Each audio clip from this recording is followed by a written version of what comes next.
Assalamualaikum warahmatullahi wabarakatuh. Waalaikumsalam warahmatullahi wabarakatuh.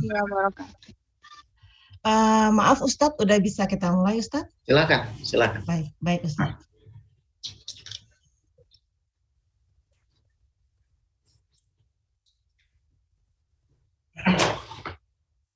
Baik jemaah semua, kita mulai ya kajian kita pada pagi hari ini. Bismillahirrahmanirrahim. Assalamualaikum warahmatullahi wabarakatuh.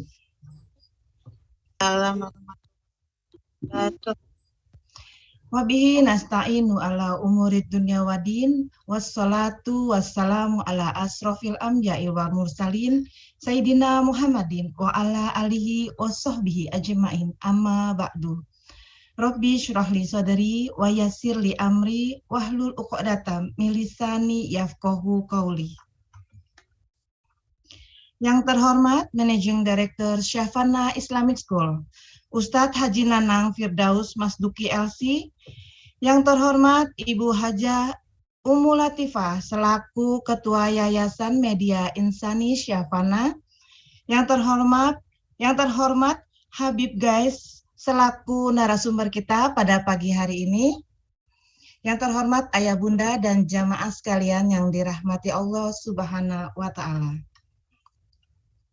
Alhamdulillah,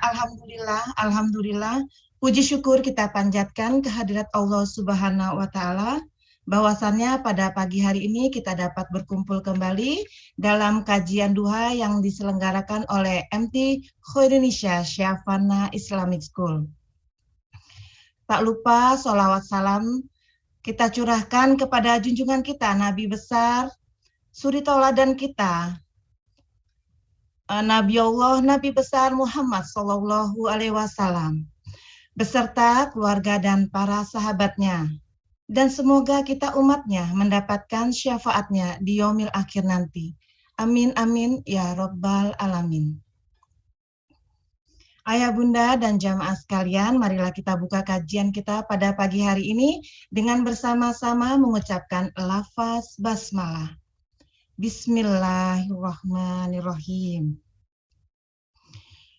Tiba kita pada inti acara kita pada pagi hari ini, yaitu tausiah yang akan disampaikan oleh Habib Guys dengan tema kewajiban sholat sebagai wujud rahmat dan rahimnya, yang nanti akan dirangkai dengan sesi tanya jawab. Bagi ayah bunda yang ingin bertanya, kami persilakan untuk menuliskan pertanyaannya di kolom chat yang telah tersedia, atau juga bisa bertanya dengan raise hand.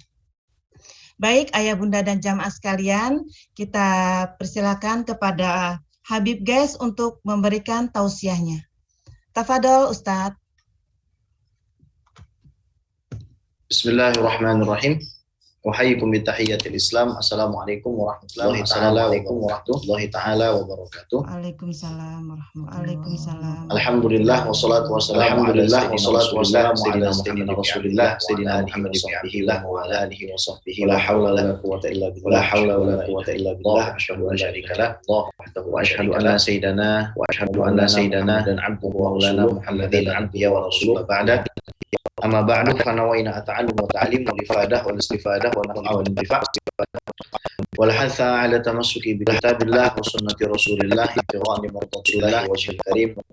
Allahumma faqihna fid din wa 'allimna ta'wil waj'alna minal ladzina yastami'una al-qawla fayattabi'una ahsanah. Allahumma arinal haqqa haqqan warzuqna ittiba'ah wa arinal batila batila warzuqna ijtinabah wa adkhilna bi rahmatika fi 'ibadika shalihin. Amin ya rabbal alamin. Yang saya muliakan segenap pimpinan pengurus Syafana International Islamic School, Bapak Ibu sekalian, para pecinta Nabi Muhammad SAW yang berbahagia, yang tidak bisa kami sebutkan satu persatu, namun tidak sedikit pun mengurangi ta'zim dan mahabbah kami. Membicarakan tentang sholat ini berarti membicarakan tentang iman, karena sholat itu adalah tiang daripada agama kita. Barang siapa mendirikan sholat, menegakkan sholat, maka dia sudah menegakkan agamanya. barang siapa menghancurkan ataupun meninggalkan sholat, maka dia sudah dengan sengaja merusakkan daripada pondasi agama. Kita berbicara tentang sholat, tentu saja kita bicara tentang sejarah yang panjang. Karena kita membicarakan tentang tata cara beribadah, tentang tata cara beribadah manusia kepada Allah. Sholat yang secara etimologis, yang secara bahasa artinya, itu tentu saja harus berasal dari pemohon yang menyadari bahwasanya dirinya hal ini yang harus kita patrikan di dalam pada saat kita mau sholat itu pada saat kita mau sholat Allah yang membutuhkan kita. Tapi kita yang membutuhkan kepada Allah Subhanahu wa Ta'ala. Jadi azan itu adalah panggilan. Azan itu adalah peringatan dari Allah untuk kebaikan. Kebaikan Allah Subhanahu wa Ta'ala. Untuk kebaikan Allah. Sebagaimana di dalam hadis qudsinya Allah ya ibadi firman, "Lau anna awalakum wa akhirakum anna awalakum wa akhirakum kanu ala atqa qalbi rajulin wahidin minkum ma zada dzalika fi mulki syai'an." Wahai hamba-hambaku, seandainya saja orang yang paling pertama di antara kalian, orang yang paling di akhir di antara kalian, sampai orang yang berada di satu level ketakwaan yang saya sederhanakan Allah ini menciptakan seluruh alam semesta ini isinya Nabi Muhammad. Alam semesta ini isinya cuma satu Nabi Muhammad. Jadi bukan seluruhnya ini Nabi Muhammad. Tapi seluruh tidaklah hal tersebut menambahi daripada kekuasaan kerajaan. Wa ya ibadi law anna awalakum wa akhirakum wa insakum wa jinnakum kanu ala afjab qalbi rajulin wahidin minkum ma naqasa dzalika. Sebaliknya, seandainya saja Allah Subhanahu wa Ta'ala menciptakan orang-orang yang paling awal sampai yang paling akhir, semua derajatnya seperti iblis, semua membangkangnya seperti iblis, semua jahatnya seperti iblis, tidak akan mempengaruhi daripada kekuasaanku Allah Subhanahu wa Ta'ala sama sekali. Maka Bapak Ibu sekalian dimuliakan oleh Allah, berbicara tentang sholat secara etimologi saja sudah membuat bulu kuduk kita berdiri gitu. Bagaimana sebenarnya syariat sholat ini Allah Subhanahu wa Ta'ala jadikan bukan untuk kebutuhan kita, bukan untuk kebutuhan Allah, tapi untuk kebutuhan kita sendiri. Bukan untuk supaya Allah Subhanahu wa Ta'ala ini bertambah kekuasaannya, bertambah keagungannya, tidak. Sebagaimana mitologi di dalam agama yang lain. Kalau dalam agama yang lain itu ada konsep ya, salah satu agama kuno, Tuhannya itu adalah sangat bergantung kepada penyembahan dari hamba-hambanya. Jadi kalau hambanya nggak menyembah, Tuhannya lemah. Nah, kita punya Tuhan Allah Subhanahu wa Ta'ala tidaklah demikian. Itu sholat secara bahasa.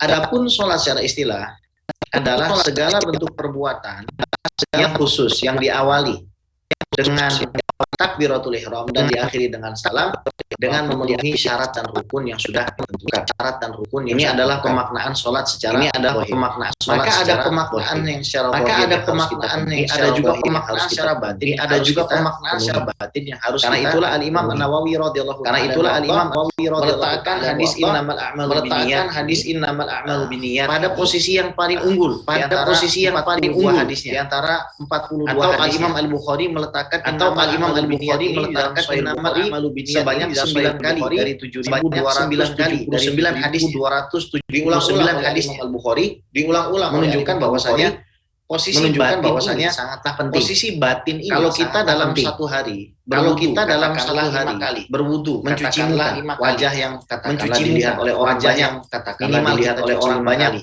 minimal dikali 3 kali taflis, kalau dikalinya berarti kita sudah mencucinya 15 kali, berarti kita sudah mencucinya 15 kali. Belum kalau kita mandi kan, tubuh kita kalau kita mandikan tubuh kita, tetapi kita sering lupa membersihkan. Kita sering lupa membersihkan. Fisik kita mungkin sholat, fisik kita mungkin sholat, fisik kita mungkin kolbu, fisik kita mungkin haji. Tapi ini menjadi satu polemik yang sebenarnya harus kita benahi.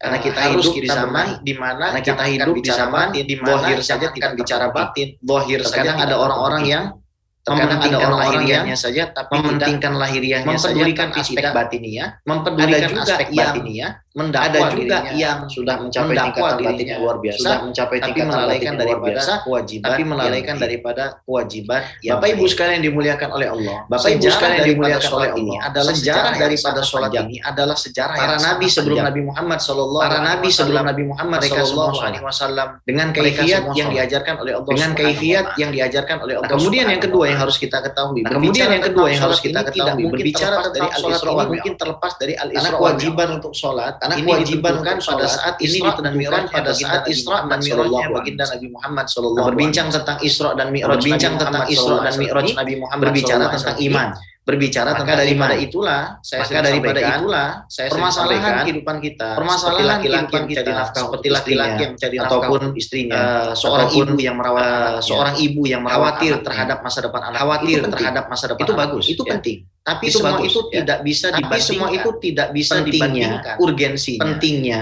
dengan Isra wal Mi'raj. Dengan Isra wal Mi'raj ini, karena al-Isra wal Mi'raj keimanan adalah fondasi keimanan. Bahkan kata para ulama dikatakan orang yang mengingkari Isra itu disebut sebagai orang yang sudah murtad, disebut sebagai orang. Jadi kalau ada orang mengatakan, saya tidak ada orang yang mengatakan Rasulullah, saya tidak percaya dengan Isra Rasulullah SAW, itu orang sudah keluar dari agama. Sudah keluar dari agama. Karena mengingkari Sebabnya karena mengingkari surat Al-Isra ayat Al-Quran. Surat Subhanalladzi asra bi'abdihi lailan asra bi'abdihi lailan minal masjidil haram ilal masjidil aqsa linuriyahu min ayatina innahu huwas sami'un. Maha suci zat yang telah memperjalankan hambanya. Ini maknanya yang memperjalankan hambanya ini maknanya bukan cuma ruhnya saja ya. Kalau ruhnya saja yang traveling, ini artinya cuma mimpi saja dan tidak ada i'jaz, tidak ada sisi dari kemujizatan, cuma mimpi doang ibaratnya mujizat kan.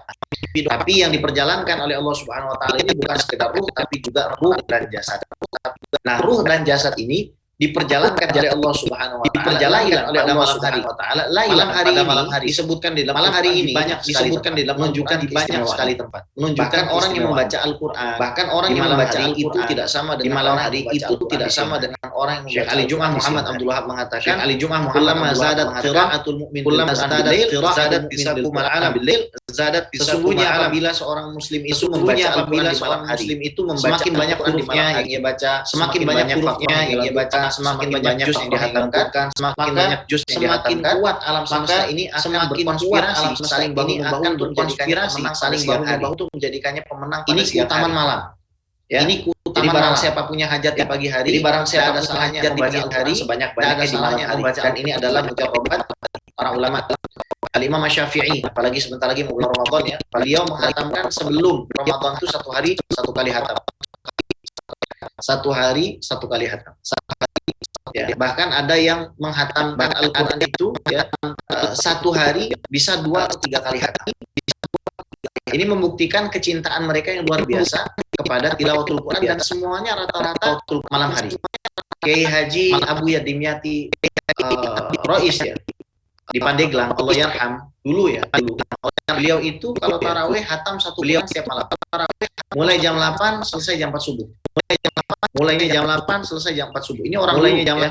Kalau kita tarawih ya inna a'tayna kulhu alam nashrahhu alam nashrahhu falakul hu. Kemudian ya kan begitu ya. Ya kan namanya kebiasaan. Tapi orang-orang dulu itu mereka sangat cinta dengan Al-Qur'an dan sangat cinta dengan sholat Al-Qur'an dan cinta dengan Allahumma sholli ala sayyidina Muhammad.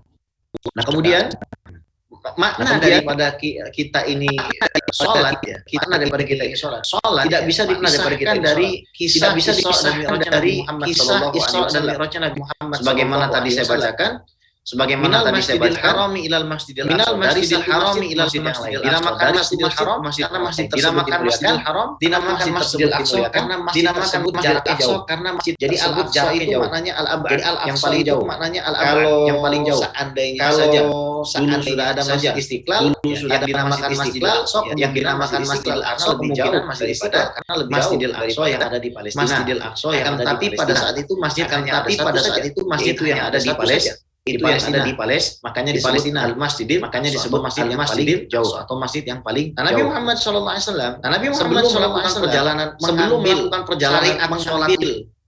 mengambil syariat sholat ya, mengambil Nabi Muhammad sallallahu alaihi wasallam, maka Nabi Muhammad sallallahu alaihi wasallam terlebih dahulu supaya kita paham ya.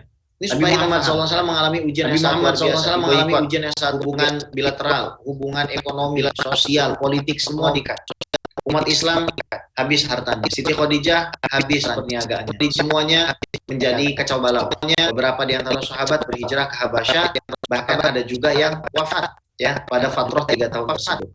Kemudian ditambah pula Nabi Muhammad SAW kehilangan 2 orang yang sangat berjasa, berharga dan dicintai oleh beliau. Pertama adalah Abu Thalib, yang kedua adalah Siti Khadijatul Kubra.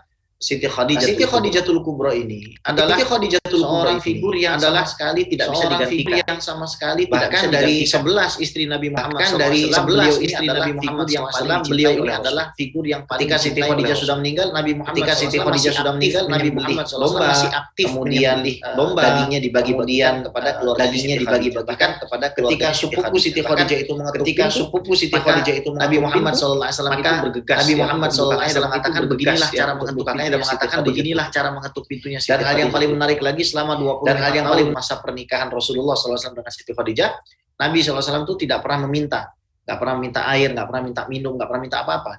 Siti Khadijah langsung memprovide semuanya tanpa pernah meminta. Bayangkan bapak-bapak, Anda hidup dengan seorang wanita yang seumur hidup Anda tidak pernah meminta, tapi semuanya selalu disediakan, selalu provide, selalu ada, selalu bisa Anda nikmati, selalu bisa Anda rasakan, tanpa perlu Anda berkata saya haus, minum sudah ada, tanpa perlu Anda berkata saya lapar, makanan sudah ada. Inilah yang membuat Nabi Muhammad SAW ini betul-betul teruji ya. Dan kita lihat sepanjang sejarah, ternyata ujian terbesar Rasulullah SAW ini ada pada permasalahan keluarga seperti Siti Aisyah. Nah kemudian Nabi SAW dibawa ke arah sumur Zamzam oleh malaikat Jibril, Mikail, Israfil. Kemudian dibedah tubuh beliau SAW dan dicuci dengan air Zamzam, yang tempat mengambil air Zamzamnya itu terbuat dari emas. Kalau secara hukum fikih kita diharamkan untuk menggunakan bejana, cawan, minum, buat makan dan lain sebagainya, sendok, garpu yang terbuat dari emas. Kata Nabi SAW, la ta'kulu, la tashrabu min aniyati dhahabi wa la ta'kulu min sihafiha fa innaha lahu fid dunya wa lana fil akhirah. Jangan sekali-kali kamu minum atau makan dari tempat yang terbuat melalui emas dan perak, karena semua itu adalah milik orang kafir di dunia dan bagi kalian di akhirat. Nah kemudian Nabi SAW dikeluarkan dari dalam dadanya itu apa? Haddu syaitan. Apa itu haddu syaitan? Rahmat Rasulullah SAW kepada iblis dan anak keturunannya. Bukan artinya Nabi SAW ini memiliki kotoran. Kita Ahlus Sunnah wal Jamaah tidak pernah meyakini sedikit pun bahwasanya Nabi Muhammad SAW ini memiliki kotoran di dalam hatinya. Tak boleh kita meyakini begitu. Orang yang sudah meyakini begitu bahkan bisa murtad. Misalkan dia mengatakan Nabi Muhammad SAW itu hatinya kotor, ada kotorannya. Nabi Muhammad SAW ini hatinya ada kebusukannya, sudah. Orang seperti itu sudah keluar dari agama. Tidak bisa orang seperti itu dikatakan beragama. Sebabnya kenapa? Karena sudah mengingkari daripada kemaksuman Nabi Muhammad SAW. Karena Nabi Muhammad SAW adalah satu-satunya orang yang berhak memberikan syafaatul uzma, dan syarat memberikan syafaatul uzma adalah orang yang memiliki gelar walaqad ghafarallahu ma taqaddama min dzambika wa ma ta'akhkhar, yaitu orang yang sudah diberikan ampunan oleh Allah Subhanahu wa taala, baik sebelum dia dilahirkan, setelah ia dilahirkan, baik sebelum dia eksis ataupun setelah dia eksis. Semuanya sudah diampuni, dimaafkan. Meskipun dosa tersebut tidak ada, tetap statement ini menunjukkan betapa sucinya baginda Nabi Muhammad SAW, sang pembawa syariat sholat tersebut. Maka kita ini harus betul-betul ketika masuk ke dalam aktivitas mau sholat, ya, mulai dari wudunya, mulai dari cara berpakaian kita pada saat wudu dan lain sebagainya, beradab, tidak membuka pakaian. Bahkan kami diajarkan oleh guru-guru kami ketika di kamar mandi pun harus tetap menutup aurat. Harus tetap menutup aurat. Ketika ada di kamar mandi harus tetap menutup aurat dan jangan lama-lama di kamar mandi. Ya. Harus dengan takzim ketika kita beribadah. Bahkan kami dilarang untuk berwudu dalam keadaan tidak berbusana. Dilarang ya oleh guru-guru kami. Meskipun hal tersebut tidak haram, tapi dianggap oleh para ulama sebagai something that is clearly unethical. Sesuatu yang betul-betul tidak etis. Karena kita ketika berwudu itu sama seperti kita sholat. Sama ketika kita menuntut ilmu. Nah ini tolong juga bagi yang menuntut ilmu online ya. Jangan dalam keadaan berbaring, jangan dalam keadaan tidak berpakaian yang layak gitu. Karena Yang dimaksud thalabul ilmi ini adalah sholatus sir, sholat yang sifatnya rahasia. Anda tetap sholat, tapi Anda mungkin tidak berbicara, tapi status Anda adalah sama seperti orang yang sedang sholat. Maka daripada itulah perkara sholat ini adalah kunci pembuka pintu surga. Tapi perkara yang bisa membuka pintu sholat adalah wudhu. Miftahul jannati as-sholatu wa miftahus sholati al-wudhu. Kunci daripada sholat itu adalah wudhu. Dan kunci surga adalah sholat. Kalau kita mau membuka pintu surga, kuncinya adalah sholat. Tapi kita tidak akan bisa masuk ke dalam rumah sholat tersebut kalau kita tidak punya kunci yang namanya wudhu. Dan orang yang berwudhu ini tentu saja harus etik. Makanya Nabi SAW nih disucikan ya, pakai air zam-zam dan lain sebagainya ya. Ini khilaf di kalangan para ulama masalah berwudu pakai air zam-zam. Sebagian mengatakan makruh, sebagian mengatakan mubah ya. Yang diharamkan adalah mencuci kotoran, istinja ya. Itu oleh sebagian ulama diharamkan kita dengan air zam-zam. Tapi bottom line garis bawahnya di sini adalah proses Nabi SAW mengambil syariat sholat ini tidak sembarangan. Orang sesuci Nabi, sebersih Nabi, seistimewa Nabi itu masih dibersihkan oleh Allah Subhanahu wa taala, masih disucikan. Suci di atas suci. Nah, bagaimana dengan kita yang punya kotoran banyak? Bagaimana dengan kita yang katakanlah punya dosa banyak? Yang masa lalu kita tidak pernah kita istighfari. Kita menghitung zikir, menghitung istighfar, menghitung sholawat. Kita menghitung subhanallah, alhamdulillah, la ilaha illallah, kita hitung. Tapi kita tidak pernah menghitung dosa-dosa kita. Kita terlalu tersandra dengan kehidupan dunia ini, sehingga akhirnya hari berganti bulan, bulan berganti tahun, tiba-tiba sudah satu dasawarsa, tiba-tiba kita umur sudah 50 tahun, ternyata kita sama sekali belum mendapatkan apapun. Dalam artian tidak ada pencapaian spiritual yang bisa membuat kita itu hidup dalam keadaan yang tenang, hidup dalam keadaan yang ridha, hidup dalam keadaan yang qanaah. Dan semua itu tidak akan terjadi kecuali karena antum sudah merasakan manisnya sholat, nikmatnya sholat. Buah-buahannya ya tadi itu, ridho, tawakal, sabar, tawadhu'. Semua itu adalah buah daripada sholat yang bisa kita petik kalau sholat kita benar. Dan sholat bisa jadi benar kalau wudhu kita benar. Maka wudhu harus beradab, wudhu harus beretika. Artinya belajar ilmu zahir, belajar ilmu fikih. Bagaimana cara kita berwudhu dengan benar. Mulai dari yang sunnah-sunnahnya, membasuh kedua telapak tangan. Ketika membasuh kedua telapak tangan kita berdoa, ya Allahumma inni as'alukal yumna wal barakah wa a'udzubika minasyu'mi wal halakah. Ya Allah, aku minta kepadamu ya Allah supaya aku diberikan keberuntungan dan juga keberkahan, dan aku minta perlindungan dari kesialan dan juga kebinasaan. Alhamdulillahilladzi ja'alal ma'a tahura. Ya, segala puji bagi Allah yang telah menjadikan air ini suci dan mensucikan. Kemudian kita berkumur. Kita berdoa lagi pada saat kita berkumur itu. Pada saat kita berkumur, kita berdoa lagi. Allahumma a'inni ala tilawati kitabika. Ya Allah, tolong saya untuk membaca Al-Quran. Wa ala kathrati bidzikrika. Dan supaya saya ini banyak di dalam menyebut dirimu. Wa thabitni bil qawli thabiti fid dunya wal akhirah. Dan tetapkanlah diri saya ini, lisan saya ini, untuk mengucapkan kalimat syahadat di dunia dan di akhirat. Kemudian kita menghirup air ke hidung. Kita berdoa dalam hati, kita minta sama Allah, Allahumma arihni raihatal jannah wa anta anni radin. Ya Allah, tolong ya Allah, Engkau berikan kepada saya ini kenikmatan, yaitu bisa mencium hawa surga. Dan Engkau ridho kepada diri saya. Kemudian kita istinsar, kita keluarkan lagi air, kita berdoa, Allahumma inni a'udzubika min ruwaihin nar wa su'id dar. Ya Allah, jangan sampai hidung saya ini mencium bau neraka, dan jangan sampai saya ini hidungnya mencium daripada tempat kembali yang paling buruk.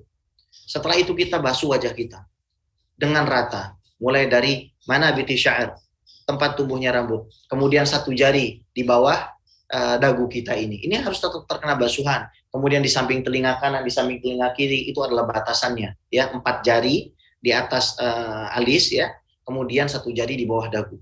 Itu harus kita kena, kita basuh semuanya. Nah, ketika kita membasuh, kita berdoa dan memasang niat tidak boleh sampai hilang di situ. Kemudian kita berdoa kepada Allah Subhanahu wa taala. Allahumma bayyid wajhi yawma tabyatu wujuhu awliyaik wa la tusawwid wajhi yawma taswaddu wujuhu a'daik. Ya Allah, tolong bersihkan wajah saya, putihkan wajah saya di dunia dan di akhirat. Hari di mana akan ada orang-orang yang engkau cintai yang wajahnya engkau berikan cahaya. Dan ya Allah, jangan engkau hitamkan wajahku di dunia dan di akhirat pada hari di mana wajah musuh-musuhmu akan menjadi gelap gulita. Itu kita berdoa. Baru sholat kita itu akan menjadi berbuah sabar, berbuah tawadu, berbuah ikhlas, baru akan ada buahnya. Tapi kalau kita dari wudhu saja kita sudah asal-asalan, ya susah kita mengharapkan kita bisa mendapatkan buah yang sangat jauh sekali. Bahkan kita dari memilih benih saja sudah salah. Kemudian setelah itu kita basuh kedua tangan kita melewati siku, ya jangan sampai hanya di siku tapi melewati siku, kita basuh semua, kan 3 kali. Nggak harus lah, nggak wajib dari tangan kanan terlebih dahulu, dari tangan kiri pun sebenarnya sah. Akan tetapi di sini Nabi itu suka yang namanya tayamun, yaitu mendahulukan yang kanan di dalam wudhunya, dalam menyisirnya, ya Nabi selalu mendahulukan yang kanan. Maka kita ikutilah cara Nabi Muhammad SAW. Ketika kita membasuh kedua tangan kita minta sama Allah, Allahumma atini kitabi biyamini wa hasibni hisaba yasira. Ya Allah, tolong kasih kitab saya ini dengan tangan kanan dan hisablah saya dengan hisab yang baik. Kemudian ketika kita membasuh tangan kiri, berdoa sama Allah, wala tuhasibni hisaban asira. Ya Allah, janganlah engkau hisab saya dengan hisab yang sulit. Wala tu'tini kitabi bishimali. Ya Allah, jangan sampai engkau berikan kitabku ini dengan tangan kiri, au min wara'i dhahri, atau dari belakang punggung. Nauzubillah. Itu doa yang harus selalu kita panjatkan. Kemudian ketika kita mengusap kepala, ya, usaplah seluruh kepala itu, jangan hanya sebagiannya. Ayolah, hal-hal sederhana ini kita terapkan terlebih dahulu. Kenapa? Kalau kita dari hal yang paling kecil ini saya sudah memuliakan, logikanya hal yang paling besar seperti sholat itu akan lebih kita muliakan, akan lebih kita junjung tinggi. Ini yang harus kita terapkan gitu di anak-anak di Syafana ini. Dan saya berharap anak-anak Syafana ini menjadi anak-anak yang punya akidah Ahlussunnah wal Jamaah yang kuat, ibadahnya kuat, bisa membawa perubahan besar ke masyarakat nanti. Nah, kemudian kita berdoa minta sama Allah Subhanahu wa taala, Allahumma harrib sya'ri wa basyari 'ala nabi. Allah, haramkanlah rambut saya dan juga kulit kepala saya dari api neraka. Masya Allah, ini doanya sangat luar biasa kalau kita panjatkan. Setiap kita dalam keadaan ingin berwudu, kita sudah menanamkan niat yang benar. Setelah kita masuk ke dalam proses berwudu, semua doa kita baca, semua rukun kita terapkan. Masya Allah, itu akan membawa manifestasi keimanan yang sangat luar biasa dalam hidup kita. Anak-anak misalkan di Syafana semua diharuskan ya untuk berwudu sebelum belajar. Itu akan sangat merubah, akan sangat menambah kecerdasan, menambah keberkahan waktu, menambah rahmat, kasih sayang di antara sesama. Karena satu, Rasul SAW cinta dengan orang yang selalu berwudu. Bahkan Allah SWT mengatakan, Innallaha yuhibbut tawabina wa yuhibbul mutatahhirin. Allah senang dengan orang-orang yang tobat dan suka dengan orang-orang yang selalu bersuci. Allah Subhanahu wa taala menurunkan sebuah ayat khusus kepada para penduduk Masjid Quba. Kenapa? Karena mereka suka bersuci dengan air. Fiha rijalu yuhibbuna ayatatahharu wallahu yuhibbul mutahharin. Di Masjid Quba itu, di negeri Quba itu, ada orang-orang yang senang sekali bersuci dengan air, mensucikan diri mereka dengan air. Dan sungguhnya Allah mencintai mereka. Nah, kalau kita ya mendidik dengan cara seperti itu, ayo wudu dulu sebelum masuk kelas kita berwudu. Bahkan ibu-ibu ya, ketika anak dari rumah berangkat kasih tahu berwudu. Bahkan ketika kelasnya itu online kasih tahu terlebih dahulu berwudu. Jangan sampai kita melalaikan soal ini. Ini hal yang sangat penting dan krusial. Kemudian Nabi SAW mengenal kita nanti di hari kiamat, ghurran muhajjalina min atharil wudu. Dari bekas wudu kita Nabi akan mengenali. Maka kata Al-Imam Asy-Syafi'i, kalau kita itu bisa melebihkan daripada proses berwudu kita, maka itu adalah lebih utama. Kenapa? Karena perhiasan kita nanti akan jadi jauh lebih banyak di hari kiamat. Perhiasan kita akan jadi jauh lebih banyak di hari kiamat. Cahaya kita akan jauh lebih banyak di hari kiamat.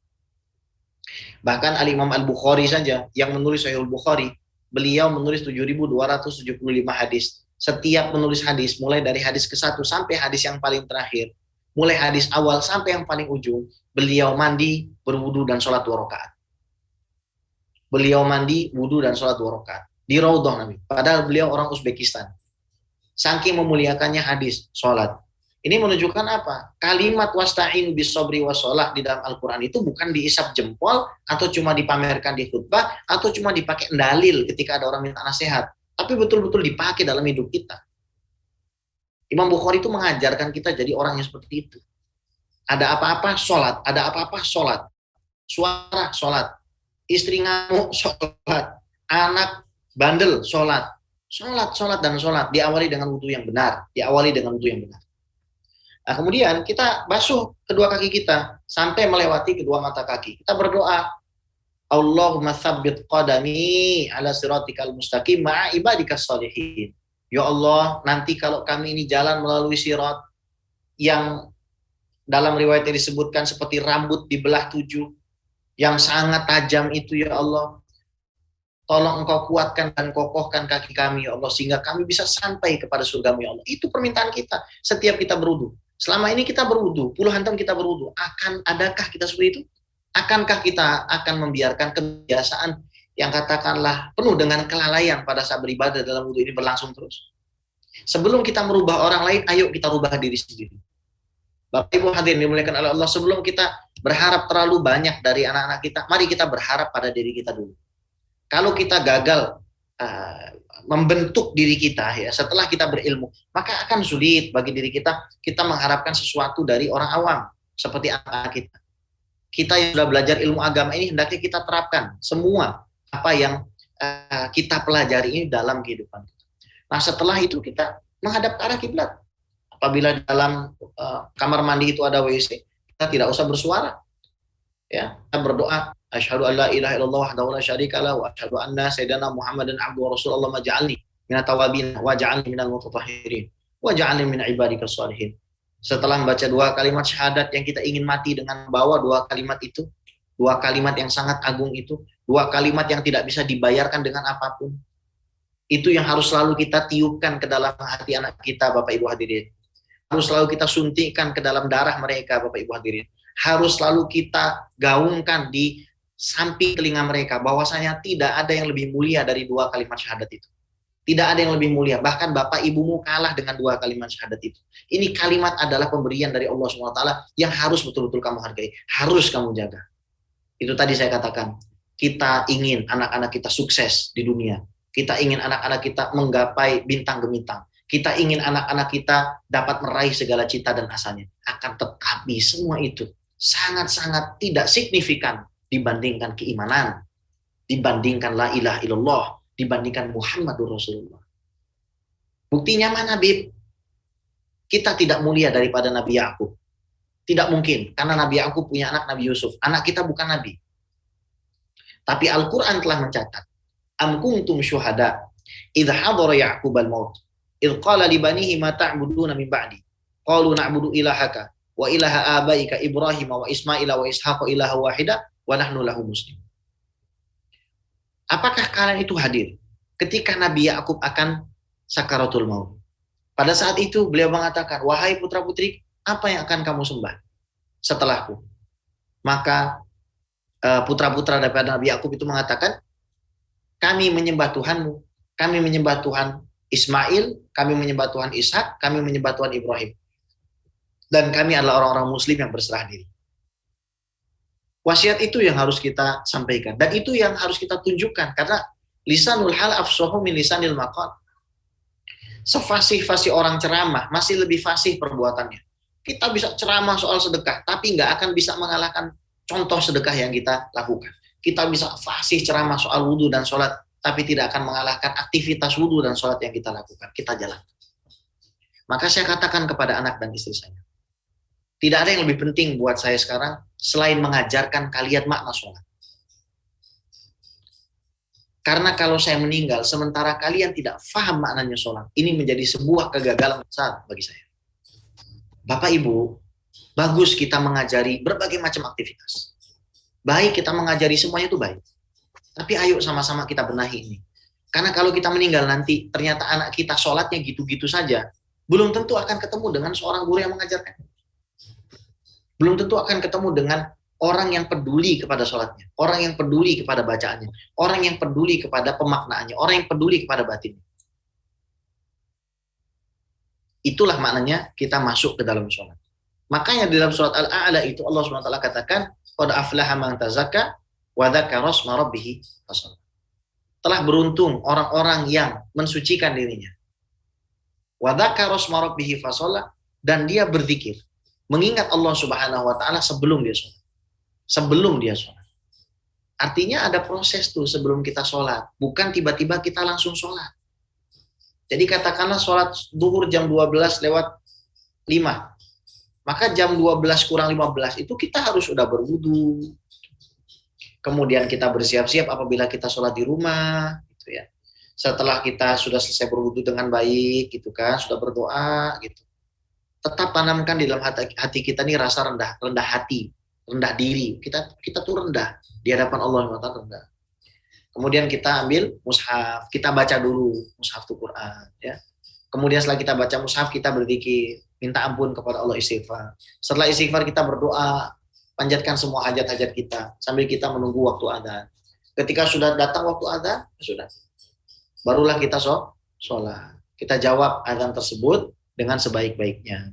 Jangan sampai kita melalaikan menjawab adzan, ya. Karena kata Nabi SAW, siapapun orangnya yang dia meminta kepada Allah SWT agar aku diberikan wasilah, ya kan? Wasilah itu adalah satu tempat di surga yang khusus untuk Nabi Muhammad SAW, halat lahu syafaati, maka dia berhak untuk mendapatkan pertolongan saya di hari kiamat.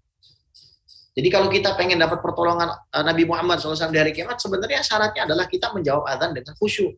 Allahumma rabba hadhihi da'wati tammah wassalatil qa'imah ati sayyidana Muhammadanil wasilata wal fadilah wa syarafa wa darajata aliyatur rafi'ah wa ba'athu Allahumma maqaman mahmudan alladhi wa'adta innaka la tukhliful mi'ad. Tuhan, tenang. Ini harus kita latih. Ini harus kita biasakan. Habib, sampai kapan saya harus melakukan pembiasaan ini? Sampai 40 hari. Kalau kita terbiasa dalam wudhu kita seperti tadi, menunggu sholat kita seperti tadi, cara kita menghadapkan batin kita seperti tadi, selama 40 hari, insya Allah nanti hari ke-41 dan setelahnya sudah terbiasa. Jadi orang itu akan mengalami pembiasaan dengan perbuatan baik itu adalah apabila dirinya rutin melakukan satu amalan selama 40 hari.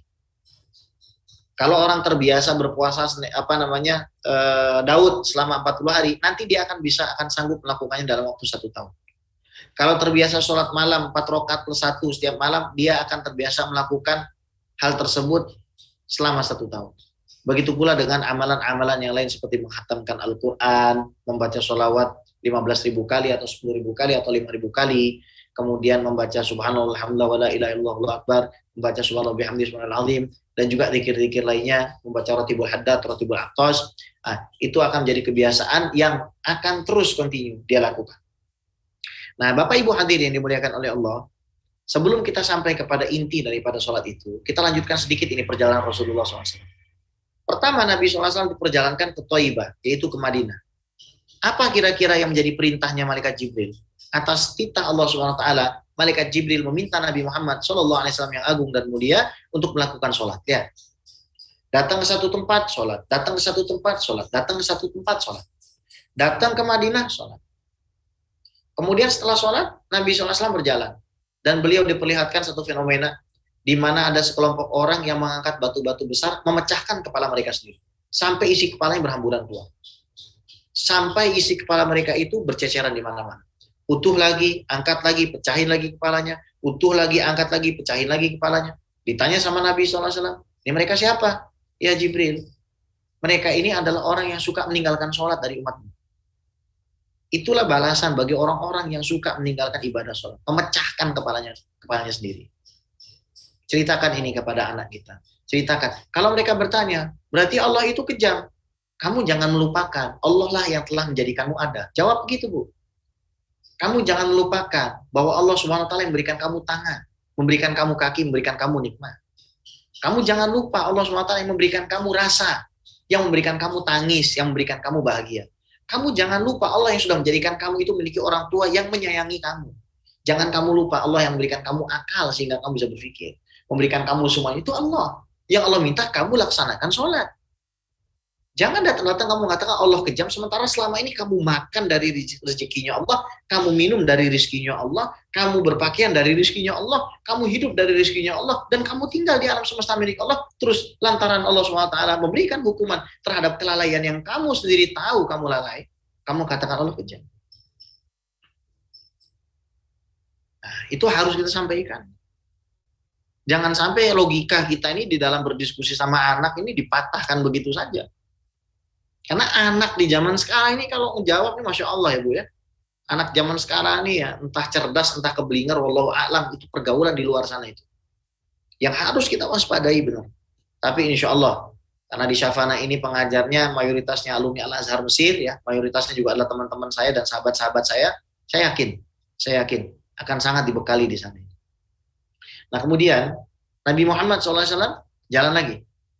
Kemudian Nabi SAW melihat sekelompok orang dengan kuku-kuku tembaga mencakar-cakar tubuhnya. Sehingga akhirnya tercabik-cabik, terkoyak-koyak dagingnya, berdarah. Lalu Nabi Muhammad SAW bertanya, mereka itu siapa? Mereka adalah orang yang suka membicarakan keburukan orang lain di belakang. Para ahli ghibah. Ini juga fakta yang kita tidak bisa nihilkan. Anak-anak kita harus kita ajari supaya tidak jadi ahli ghibah. Kita nasihati mereka supaya mereka tidak kecanduan di dalam membicarakan kejelekan orang. Kasih tahu. Penting bagi kamu untuk bisa ranking 1, juara 1 itu penting. Kamu pengen jadi ahli IT, pengen sekolah di UK, pengen sekolah di Cambridge, pengen sekolah di Oxford, bagus. Tapi ada yang lebih penting daripada itu. Kamu menjadi orang yang tidak pernah membicarakan keburukan orang lain di belakang mereka.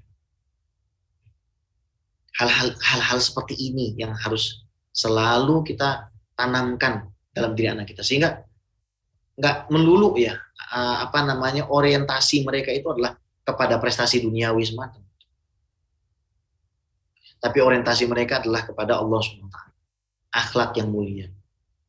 Itu yang harus kita ingat. Gimana ada orang yang kuliahnya di Inggris rupanya adalah seorang psikopat, ya kan? Kita tahulah ya siapa namanya itu yang ada di UK yang viral beberapa waktu lalu. Jadi nggak jaminan Bu, nggak jaminan sama sekali. Ya, Bapak Ibu yang dimuliakan oleh Allah. Kemudian Nabi SAW berjalan lagi. Di situ mencium bau harum. Bau harum tersebut berasal dari kuburannya Siti Masyitoh. Kenapa? Karena Siti Masyitoh tulang belulangnya dikuburkan bersama anak dan suaminya. Karena tidak mau murtad dari ajarannya Firaun. Tetap berpegang teguh kepada kebenaran. Ini juga filosofi di dalam sholat. Ketika kita mengatakan inna sholati wa nusuki wa mahyaya wa mati lillahi rabbil alamin, sungguhnya sholatku, hidupku, matiku, pengorbananku, semua adalah milik Allah, semua adalah karena Allah, semua adalah punyanya Allah, maka otomatis di dalam kehidupan kita jangan sampai menduakan Allah dengan apapun. Itu sudah secara otomatis. Kalau kita masih suka menduakan Allah dengan apapun, itu artinya inna sholati wa nusuki wa mahyaya wa matinya kita tidak pernah sampaikan dengan khusyuk. Tidak tembus itu Bu ke langit. Jangankan langit. Tembus ke dalam kolbu saya tidak. Jangankan tembus ke langit Bu, tembus ke dalam hati saya tidak. Ucapan itu. Boro-boro sampai ke langit. Ke dalam hati aja enggak. Maka ibadah yang harus kita lakukan ini sudah sangat luar biasa. Kita tidak perlu berpolemik dengan berfilosofi terlalu jauh. Cukup kita amalkan saja, usahakan saja semaksimal mungkin dari cara wudhu kita sampai pada saat kita mau sholat. Maka kata Syekh Ali Jum'ah Muhammad Abdul Wahab Mufti Mesir, beliau sempat mengatakan begini. Ketika ditanya bagaimanakah cara orang itu supaya khusyuk di dalam sholat. Caranya adalah dia membiasakan dirinya selalu mengingat Allah di luar sholat. Kalau orang tersebut terbiasa mengingat Allah SWT di luar sholat, maka otomatis ketika sholat dia tidak akan ingat kecuali Allah. Tapi karena kita di luar sholat banyak mengingat hal-hal selain Allah, maka pada saat sholat pun kita mengingat selain Allah Bu. Rakaat pertama ingat kunci mobil, di mana ya? Rakaat kedua bingung, ini rakaat kedua atau ketiga? Rakaat ketiga tambah bingung lagi. Ini akhirnya menjadi sebuah kebiasaan dan tentu saja kita malu mau menghadap Allah dengan keadaan kita yang seperti ini. Dengan keadaan kita yang seperti ini. Maka daripada itulah syariat sholat ini adalah syariat yang sangat luar biasa. Syariat yang tidak ada duanya. Sampai Nabi Muhammad SAW harus diutus ya, disucikan, diutus, diperlihatkan segala macam kejadian, keadaan, dipertemukan dengan Nabi dan Rasul, menjadi imam bagi Nabi dan Rasul. Disuruh milih antara minum khamr dengan minum susu.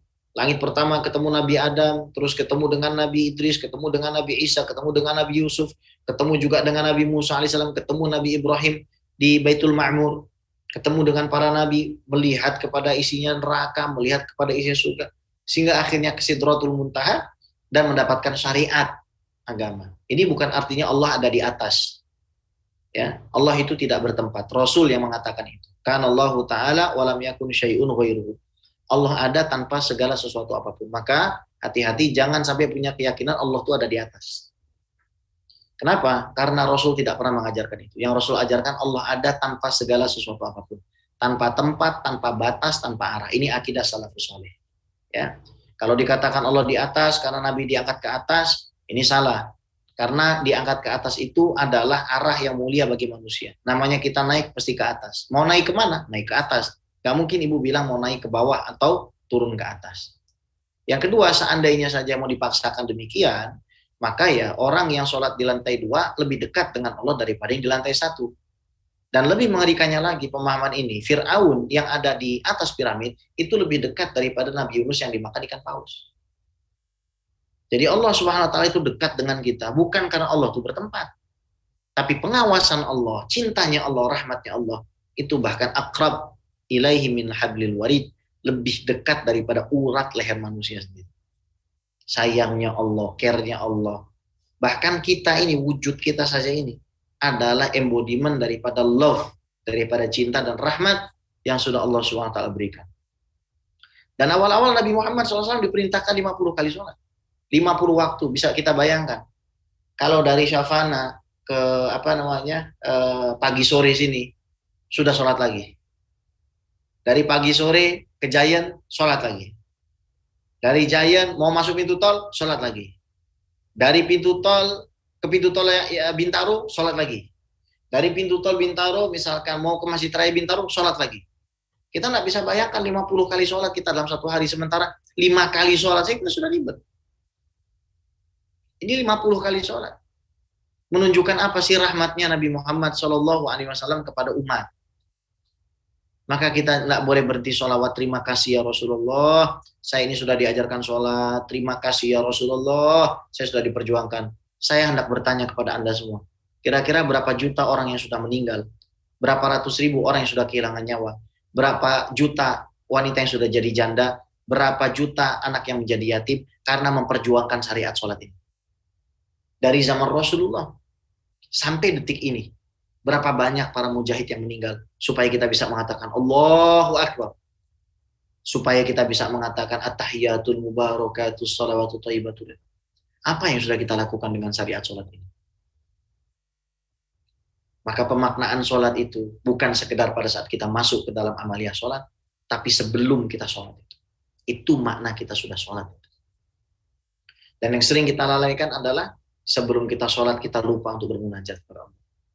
Allahumma anta syahidi, Allahumma anta nadhiri, Allahumma anta syahidun li, Allahumma anta nadhirun ilayya. Ya Allah, engkau menyaksikanku ya Allah. Ya Allah, engkau melihatku ya Allah. Engkau melihatku, engkau menyaksikanku ya Allah. Tolong bantu aku ya Allah. Allahumma inni ala dzikrika wa syukrika wa husni ibadatika. Ya Allah, bantulah aku untuk selalu bersyukur, bantulah aku untuk selalu memperbaiki cara ibadahku kepadamu. Baca ta'awudz, minta perlindungan, Allahu Akbar. Anggaplah Anda berada di satu wilayah yang disebut dengan Hadratullah. Yang disebut dengan Hadratullah ini, kata Syekh Ali Jum'ah, bukan Allah ada di situ, bukan. Tapi satu tempat di mana Anda betul-betul nggak mikirin apapun dan mikirin siapapun. Nggak mikirin apapun, nggak mikirin siapapun. Itu namanya Hadratullah. Anda hanya mikirkan Allah. Lah. Makanya seandainya saja manusia itu tahu nikmatnya bersujud kepada Allah, tentu saja mereka tidak akan pernah mau salam. Seandainya manusia itu tahu betul nikmatnya bersujud kepada Allah, mereka tidak akan pernah mau menyelesaikan salamnya. Tidak mau. Saking indahnya, saking nikmatnya, sujud kepada Allah Subhanahu wa taala. Dan yang terakhir ya, karena waktu juga yang mungkin ada tanya jawab selain Ibu ya, karena mohon maaf gitu saya harus ke Cinere karena ada acara di TV One. jam 12:30 nanti. Ya Ustaz. Yang terakhir ya, ketika kita itu baca Fatihah, ihdinas siratal mustaqim, jamak, tunjukilah kami jalan yang lurus, melatih kita untuk tidak egois, melatih kita untuk mendoakan bahkan orang yang menzalimi kita. Tunjuki kami jalan yang lurus, kami, bukan saya. Bukan cuma keluarga kita, tapi semua orang, bahkan yang jahat sama kita, kita doakan supaya dikasih jalan yang lurus. Itu. Kemudian ketika kita salam, Assalamualaikum warahmatullahi wabarakatuh, kita ucapkan salam kepada siapa? Bukan kepada malaikat saja, tapi kepada seluruh umat Islam. Kita ucapkan salam kepada mereka yang hadir itu. Kalau seandainya kita sholat munfarid sendirian, kita ucapkan kepada malaikat dan jin muslim yang hadir di situ. Karena mereka juga hadir menyaksikan pada saat kita itu sholat. Kita sholat tidak pernah sendirian. Selalu ada malaikat atau jin muslim yang pasti sholat sama kita. Salam lagi menunjukkan apa? Kita harus bisa mengimplementasikan kesolehan pribadi kepada kesolehan sosial. Jadi soleh yang pribadi itu adalah ditujukan dengan soleh yang sosial. Kesolehan pribadi, sholatnya khusyuk. Soleh sosial, rajin bersedekah, rajin membantu, mudah tersenyum, ringan tangan, nggak gampang marah, nggak gampang emosian, gampang memaafkan. Itu adalah buah daripada kesolehan sosial. Bapak Ibu hadirin berkah Allah, waktu yang teramat singkat ini terlalu terlalu ringkas.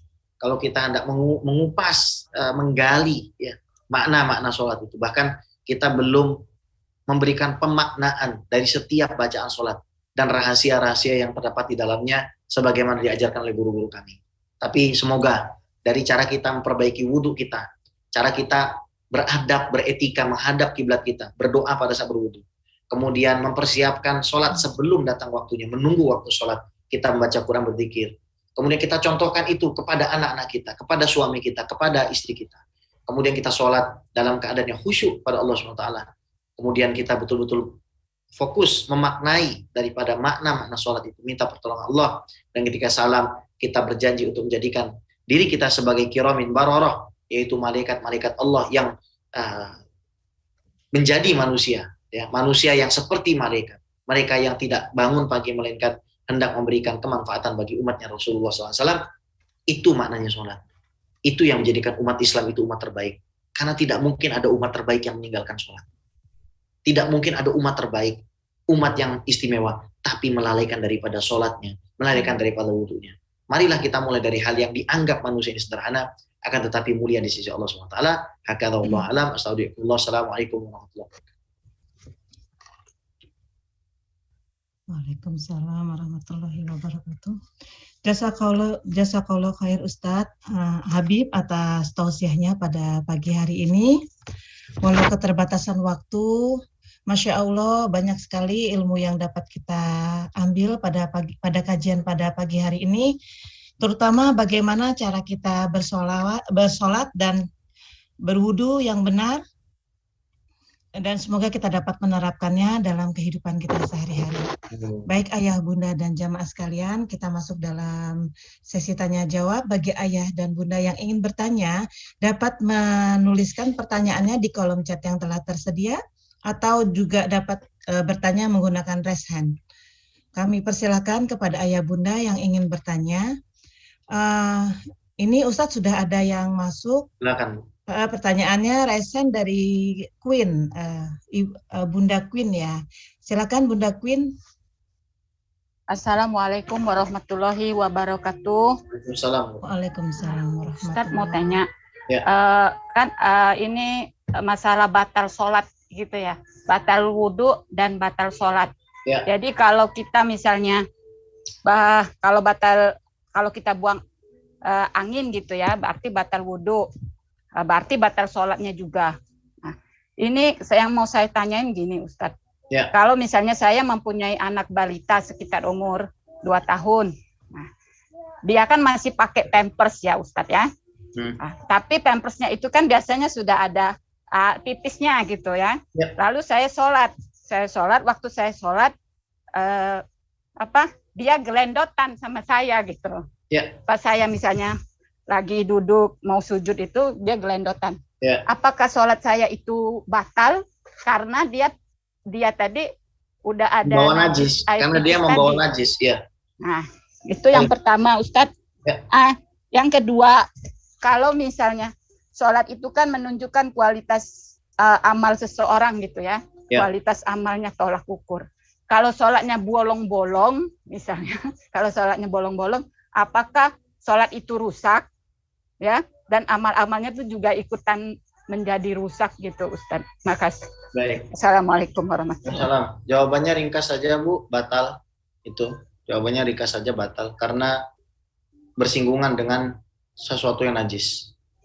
Bersinggungan, Ibu. Artinya tempat ataupun media, katakanlah tempat kita sholat, meskipun tidak langsung dengan kita bersinggungan, kalau ada sesuatu yang najis, kita tidak diperkenankan untuk sholat di situ. Nah, diilahkan kepada anak kecil yang membawa najis tersebut. Jadi sholat kita sudah batal. Makanya. Tapi wudhu nggak batal. Wudhu nggak batal. Karena yang batalkan wudhu ini satu, keluar sesuatu dari dua jalur depan belakang. Tidur, posisi pantatnya tidak menetap pada bumi, dalam keadaan berdiri atau berbaring itu batal.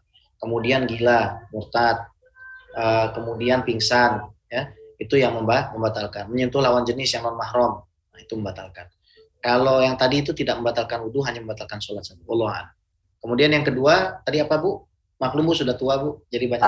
Yang tolak ukur kualitas amal tadi, sholat itu kan tolak ukur kualitas amal. Jadi kalau sholatnya bolong-bolong, itu kan sholatnya itu rusak nggak sifatnya, dan amal-amalnya juga ikutan rusak. Baik, nggak ada yang sempurna di dunia ini, Bu. Nggak ada yang sempurna, ya. Nggak ada yang sempurna di dunia ini. Bahkan sholat kita pun tidak akan pernah sempurna. Sejujurnya tidak akan pernah sempurna sholat kita. Sampai hari kiamat kita dikasih umur, tidak bisa kita menyembah Allah sebagaimana mesti. Tapi kita harus selalu memperbaiki diri. Dan intinya adalah dengan ketidaksempurnaan itu Allah hendak bertajalli menampakkan kesempurnaannya. Bahwasanya bukan kita yang sempurna tapi Allah. Maka upaya kita untuk memberikan yang terbaik untuk Allah Subhanahu wa taala adalah upaya yang akan dihargai, akan diberikan ganjaran oleh Allah. Bukan karena upaya kita, karena upaya kita nggak ada apa-apanya. Tadi di awal sudah kita bahas itu. Orang yang beruntung itu orang yang menyadari dirinya kurang. Orang yang rugi adalah orang yang menganggap dirinya itu selalu lebih. Jadi ketika kita punya kekurangan, ya kita mengakui kepada Allah, bukan dengan sok-sokan gitu. Ada orang, iya Allah, aku mengakui kok aku punya. Itu orang sombong itu. Orang yang mengakui dirinya punya kekurangan di hadapan Allah, dia takut betul sama Allah, ngerti betul punya kekurangan, dia berjuang mati-matian untuk mencapai tingkatan ibadah yang mulia karena dia tahu dirinya kurang. Pun meskipun begitu dia sudah sampai tingkatan tersebut, dia tetap menganggap dirinya kurang. Itu dijelaskan Imam Nawawi, Bu. Jadi merasa kurang itu bagus, tapi jangan berhenti di situ. Tapi berusahalah untuk selalu perbaiki dengan tetap menyimpan perasaan kurang itu. Karena orang yang selalu merasa haus, dia akan selalu minum. Tapi orang yang sudah merasa tidak haus, dia akan berhenti minum. Jangan jadi orang yang berhenti minum. Jadilah orang yang selalu merasa kurang di hadapan Allah. Maka ibu akan naik terus peringkat. Baik, silakan. Terima kasih, Ustaz. Assalamualaikum warahmatullahi wabarakatuh. Mungkin ada lagi mau tanya?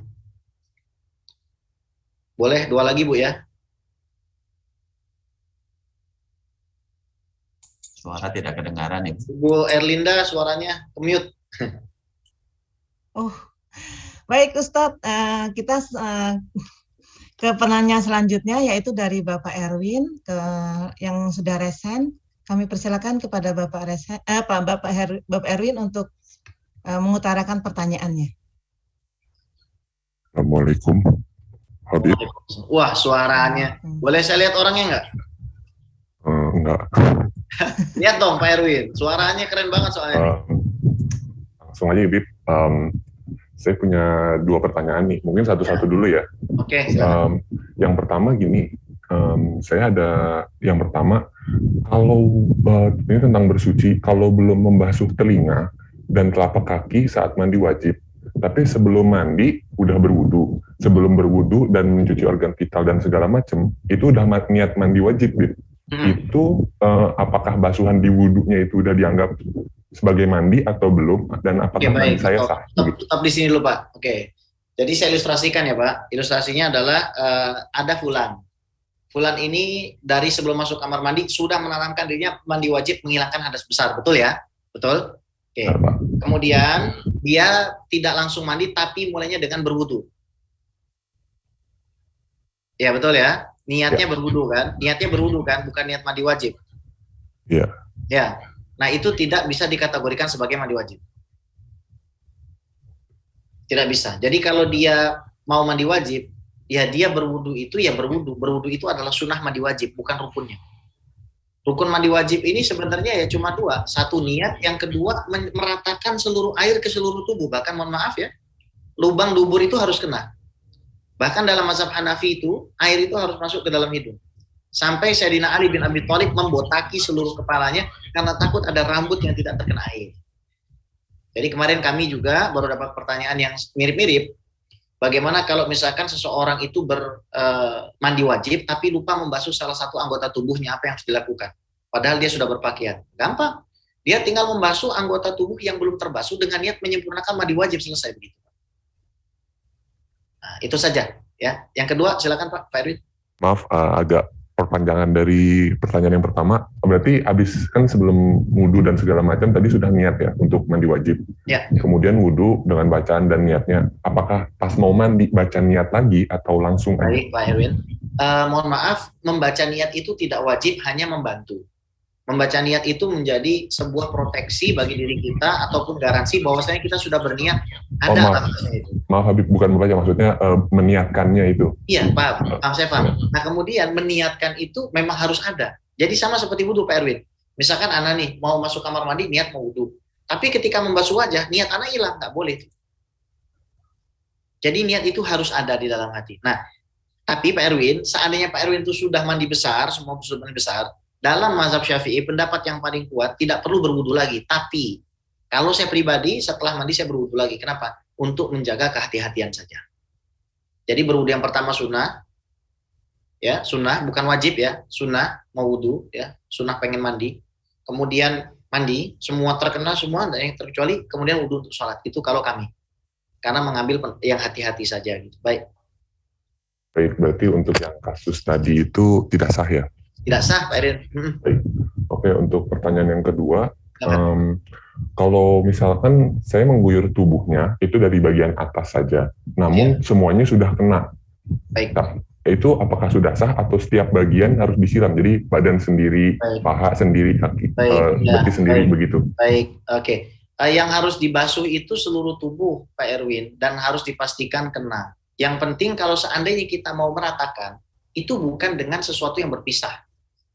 Begini, ketika kita membasuh kepala, kemudian kan mengalir secara otomatis ke telinga. Tapi kan tidak mungkin mengalir sampai kaki. Ketika itu kan dia akan berpisah di sini kan, menetes. Ya kan? Saya kira saya tidak bisa membayangkan ilustrasi seseorang mandi wajib dengan shower, dengan bagian dari atas ya, tanpa katakanlah mengaliri seluruh tubuhnya secara khusus tuh hampir sulit.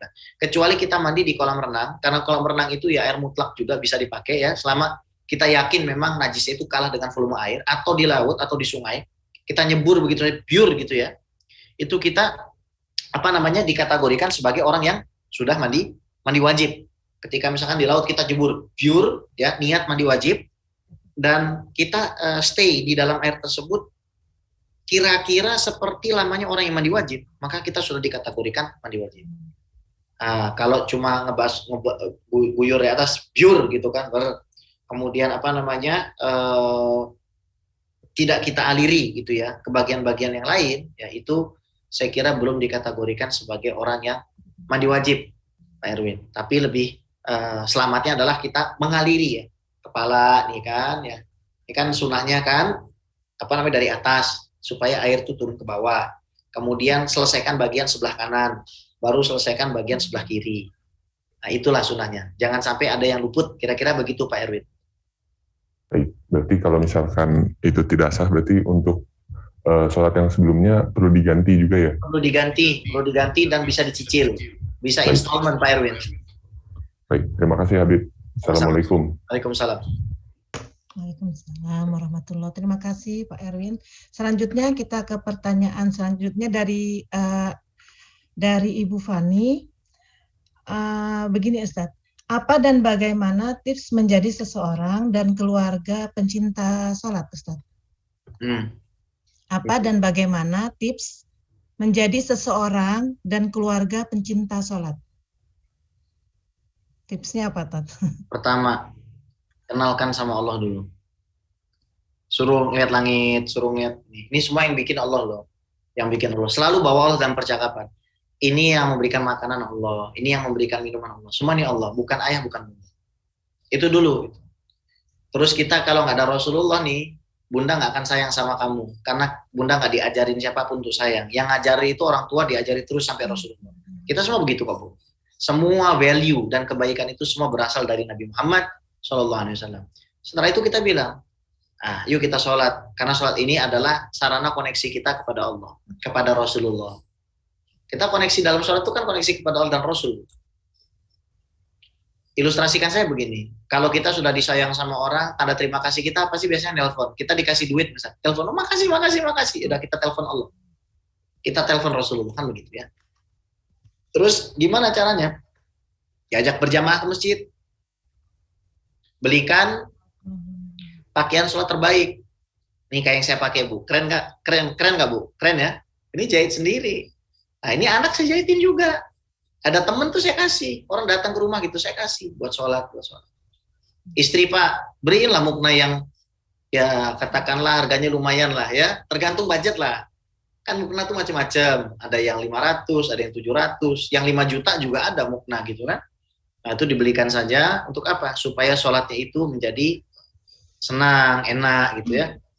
Beli sejadah yang empuk ya, beli sejadah yang empuk. Enggak apa-apa, orang zaman sekarang memang seperti itu keadaannya. Supaya akhirnya mereka sholatnya senang. Sebelum waktu sholat, ayo sekarang sudah waktunya sholat, yuk kita sholat sama-sama yuk. Yuk kita kontak Allah yuk kita kontak Rasulullah supaya hidup kita berkah. Udah. Jangan, intinya gini Bu, jangan menduakan dari aktivitas apapun. Stop semua aktivitas kalau sudah mau datang waktu sholat. Harus berani begitu. Kalau nggak berani begitu, sulit harapan kita untuk menjadi keluarga pecinta sholat. Itu kira-kira. Baik, Ustadz. Ini ada 2 pertanyaan lagi, Ustadz. Masih bisa ya, Ustadz? Baik, Bu. Kita 2 pertanyaan terakhir ya, Ustadz ya. Siap. Baik, Ustadz, ini ada yang chat di WA saya, Ustadz. Beliau menitip pertanyaan. Ketika kita mendapatkan masalah atau ujian dalam hidup, ada dalam surat Al-Quran, kita disuruh bersabar dan sholat. Makna dan maksudnya dari surat tersebut itu apa, Ustadz? Gitu. Tema saya nanti di TV One sabar. Sabar itu balasannya surga. Kalau Allah uji kita, kemudian kita sabar, Allah kasih surga. Allah uji kita dengan orang yang kita cintai, diambil tuh orang yang kita cintai itu. Terus kita sabar, maka Allah akan berikan kita surga. Kalau kita diuji dengan kecacatan tubuh, kita sabar, kita dapat surga. Sabar itu apa? Ketika pertama kali kita dapat musibah, kita bisa menahan diri. Sabar itu intinya menahan diri, Bu. Menahan diri dari mengatakan sesuatu yang nggak bagus. Karena apa yang di dalam batin kita ini nggak akan dihisap sama Allah. Apa yang kita katakan, apa yang kita sampaikan, itu yang akan dihisap oleh Allah SWT. Kecuali di batin kita ini, ya memang sudah punya azam, niat, sesuatu yang jahat gitu. Tapi kita tahan, kita tidak mengatakan apapun, sudah. Kita berwudu dan kita sholat. Minta pertolongan sama Allah SWT. Maka pertolongan itu akan segera datang. Karena kita mengumpulkan antara sabar dengan sholat. Adapun kalau misalkan setelah 5 hari baru sabar, itu bukan sabar. Tapi kategori wasta'inu bisobri washolah adalah innama sobru inda sodmatil ula. Sabar itu pada hentakan pertama. Patient is in the first shock. Gitu. Pada saat hentakan pertama musibah, kita sabar. Nah pada saat itulah kita bisa mendapatkan fadilah orang-orang yang sabar dan kita gabungkan dengan sholat. Itu maknanya, Bu. Jadi ketika ada musibah pertama kali, jangan bicara, jangan bereaksi. Karena mohon maaf, Bu ya, rata-rata kita musibahnya ini adalah karena reaksi yang salah, Bu ya. Ada masalah, reaksi yang salah akan menambah runyam permasalahan. Diam, tenang, wudu, sholat, sabar. Nanti Allah SWT akan gerakkan lisan kita, badan kita, tubuh kita untuk memberikan suatu hal yang lebih produktif. Bahkan pada saat kita menjawab orang-orang yang salah. Kira-kira begitu. Baik, Ustadz. Kita ke pertanyaan selanjutnya yang terakhir. Ini dari Dari Ibu Nelly, Assalamualaikum warahmatullahi wabarakatuh, Ustadz. Bagaimana tips menumbuhkan keluarga yang penuh rasa mencintai sholat? Berarti kurang lebih sama yang di atas. Ya, udah dijawab tadi. Terima Oh, kasih. Ya. Sama ya jawabannya Ustadz ya. Sudah ya, tips ya. Baik Ustadz, kalau begitu kita akhiri kajian kita pada hari ini. Baik Ayah, Bunda, dan jamaah sekalian, karena keterbatasan waktu, maka kami akhiri dulu kajian kita pada pagi hari ini. Sebelum kajian kami tutup, kami mohon kepada Ustadz untuk menutup kajian kita dengan doa. Silakan Ustadz. Ya Allah, ya Tuhan kami, kita berdoa minta sama Allah ya, supaya kita dijadikan orang yang benar-benar soleh, lahir batinnya soleh, sehat walafiat, jasmani rohani kita, jadikan orang yang selalu tersenyum, sabar, bahagia, taat. Kita diberikan kelapangan dalam rezeki, bisa memberi siapa saja yang meminta pertolongan. Kita dijadikan orang mudah maafkan, jadikan orang yang ikhlas dengan semua keputusan Allah SWT, orang yang ridho, kemudian orang yang berbaik sangka kepada Allah, ya berbaik sangka kepada makhluk. Kita jadikan orang yang kuat menahan emosi, menahan kemarahan kita. Kita tidak jadikan orang yang gampang melampiaskan emosi kita. Dan kita diberikan orang-orang terbaik di sekeliling hidup kita, yaitu orang-orang yang mengingatkan kita kepada Allah, mengingatkan kita kepada Rasulullah. Dan saya pribadi mendoakan Syafana ini menjadi sekolah terbaik di masa depan, sekolah muslim. Karena saya sangat besar harapan kepada Syafana ini untuk menjadi sekolah yang berbasiskan teologi Ahlus Sunnah wal Jamaah, yang bisa bersaing dengan sekolah-sekolah lain. Kita tidak bisa menutup mata, banyak sekolah-sekolah internasional lain, akan tetapi masih kurang di dalam pembawaan akidahnya. Ada yang berakidah Syiah, ada yang berakidah Wahabi, ya, Salafi dan lain sebagainya. Ada juga yang katakanlah tidak terlalu mempedulikan asas-asas seperti ini. Akan tapi saya berharap Syafana ini dengan boarding schoolnya bisa menjadi terdepan ke depannya, dan itu tentu saja dengan doanya para aulia, dengan doanya orang soleh dan orang tua murid yang ikhlas kita doakan, karena kita paling hanya 20 tahun, 30 tahun lagi, tapi mereka yang akan hidup setelah kita, mereka akan bisa memperjuangkan agama ini. Ala hadhihi wa ala kulli tin sholihah wa ila hadratir rasul Fatimah al-Batul wa jami' ahli baiti sallallahu alaihi wasallam ashabi radhiyallahu ta'ala ajma'in bi salatina ala abi usman furuhi wa jami' ashabina wa inna wa qad azwaju dzurriyyatina wa banatina wa man ta'ala man ahsana wa ila madrasah Syafana anallahu yaghfir lahum yarhamhum wa yu'id darajati fil jannah wa yajma'na bi hadratir rasul syaulillahi lana wa lahumul fatihah. A'udzu billahi minasyaitonir rajim. Bismillahirrahmanirrahim. Alhamdulillahi rabbil alamin arrahmanir rahim maliki yaumiddin. Iyyaka na'budu wa iyyaka nasta'in ihdinas mustaqim shiratal ladzina an'amta 'alaihim ghairil wa'fu 'anna ya karim fa'fu 'anna ya rahim irhamna ya arhamar rahimin arhamna ya rahman wa subhanakallah wa salam wa akhir alhamdulillahi rabbil alamin. Assalamualaikum warahmatullahi taala. Amin amin ya rabbal alamin. Jazakallahu khair Ustadz atas tausiahnya pada pagi hari ini. Dengan berakhirnya doa, maka berakhir pula kajian duha kita pada pagi hari ini yang diselenggarakan oleh MT Indonesia Syafana Islamic School. Kami mengucapkan banyak-banyak terima kasih. Mohon maaf atas segala kekurangannya. Mari kita tutup kajian kita pada pagi hari ini dengan bersama-sama membaca doa kafaratul majelis.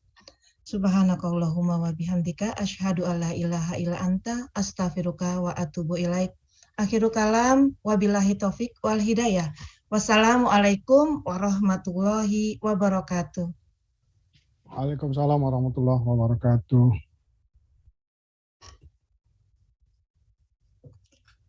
Jazakillah khair Mbak Linda. Terima kasih Bunda. Terima kasih semuanya. Assalamualaikum. Waalaikumsalam.